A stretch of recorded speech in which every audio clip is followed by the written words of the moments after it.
کہ بیٹی اگر کوئی پسند ہے تو مجھے بتاؤ, میں تمہیں عزت کے ساتھ دلہن بنا کے گھر سے رخصت کروں گا. یہاں باپ کی غلطی ہے, وہ یہ آپشن نہیں دیتا اس کو.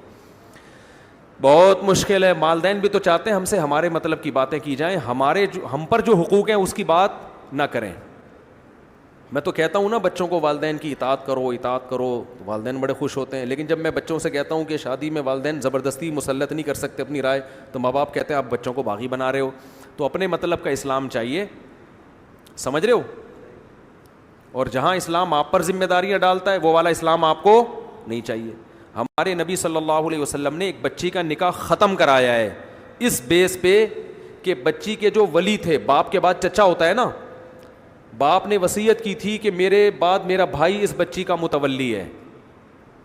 باپ کا انتقال ہو گیا تو چچا نے ایک جگہ نکاح کرا دیا. بچی اس نکاح کو پسند نہیں کرتی تھی, حالانکہ چچا نے جہاں نکاح کرایا وہ مالدار صحابی تھے.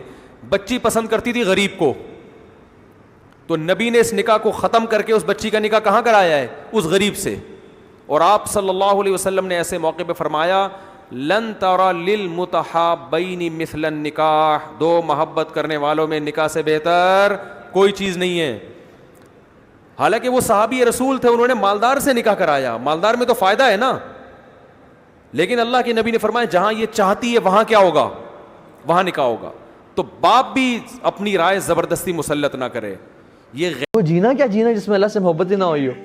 وہ کیسے مسلمانی گزار کے آ گئے, اور کیسی 50-60 سال کی زندگی گزر گئی جس میں اللہ سے محبت ہی نہ ہوئی ہو اور ایک لذت ہی نہ محسوس. کیونکہ اسلام کی سب سے جو بڑی چیز ہے, جو سب سے پہلی ملتی ہے انسان کو, وہ لذت ہے, سویٹنس ان ورشپ ہے. وہ سویٹنس اللہ تعالیٰ بڑے قدردان ہے. جو انسان اس سے محبت کرتا ہے اور اس کے ساتھ عبادت کرتا ہے, اللہ تعالیٰ سب سے پہلے جو چیز اس کو نصیب کرتے ہیں وہ دین میں لذت ہے. 60 سال گزر گئے, 50 سال 30 سال گزر گئے, ابھی تک لذت چکھی نہیں. کیسا دین ہے یہ ہمارا؟ کیونکہ ہم نے کبھی ایفرٹ نہیں کی. مت مانگو کسی سے کچھ, جو کہ مانگنا اللہ سے مانگو, مانگو اللہ سے, انسانوں سے مت مانگو. مانگنے والا اپنی عزت نفس جو ہے ہتھیلی پر رکھ کر پیش کرتا ہے جس سے مانگ رہا ہے, مجھے دیجئے کچھ. عزت نفس تو یہاں رکھی ہے نا, نہیں. تم اپنی عزت نفس کا ڈھیلا نہ کراؤ, جو مانگنا ہے. حضور نے فرمایا کہ اگر جوتے باندھنے کا فیتا جو ہے وہ تمہیں چاہیے, اللہ سے مانگو. اب یہ اللہ کا معاملہ کس ذریعے سے پہنچا دے, کس کے دل میں ڈال دے, کیا شکل پیدا کر دے. تمام اسباب جو ہے عالم کے وہ تو اللہ کے قبضہ قدرت میں ہے. کون سے سبب کے ذریعے سے اللہ تعالیٰ وہ تمہاری ضرورت پوری کرا دے, یہ اس پر چھوڑو. مانگو اللہ سے. انسانوں کے سامنے دست سوال دراز مت کرو. لیکن دوسری طرف اگر کوئی اپنی ہتھیلی آپ کے سامنے کر ہی دے تو اسے ٹھوکر مت مارو. I want you to understand کہ ویسٹرن ورلڈ کی ہپوکریسی جو ہے نا, ان کی منافقت کتنی واضح ہے کہ وہ جو چیز اپنے لیے پسند نہیں کرتے وہ دوسروں کے لیے پسند کرتے ہیں.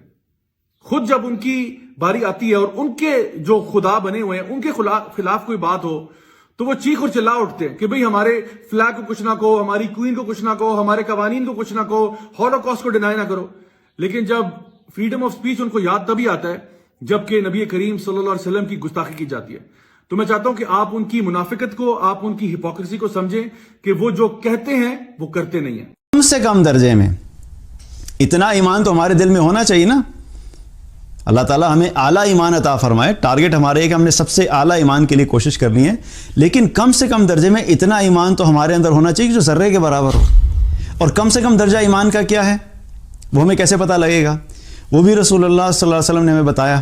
صحیح مسلم کی روایت ہے, نبی صلی اللہ علیہ وسلم نے فرمایا کہ تم میں سے کوئی شخص اگر برائی کو ہوتا ہوا دیکھے تو اسے چاہیے کہ اس برائی کو اپنے ہاتھ سے روک لے. فَإِن لَمْ يَسْتَطِعْ فَبِلِسَانِهِ, اگر اپنے ہاتھ سے روکنے کی طاقت نہیں رکھتا تو اسے زبان سے روکے. فَإِن لَمْ يَسْتَطِعْ فَبِقَلْبِهِ, اگر زبان سے روکنے کی بھی طاقت نہیں رکھتا تو اس کو اپنے دل میں برا جانے. اور یہ ایمان کا کمزور ترین درجہ ہے.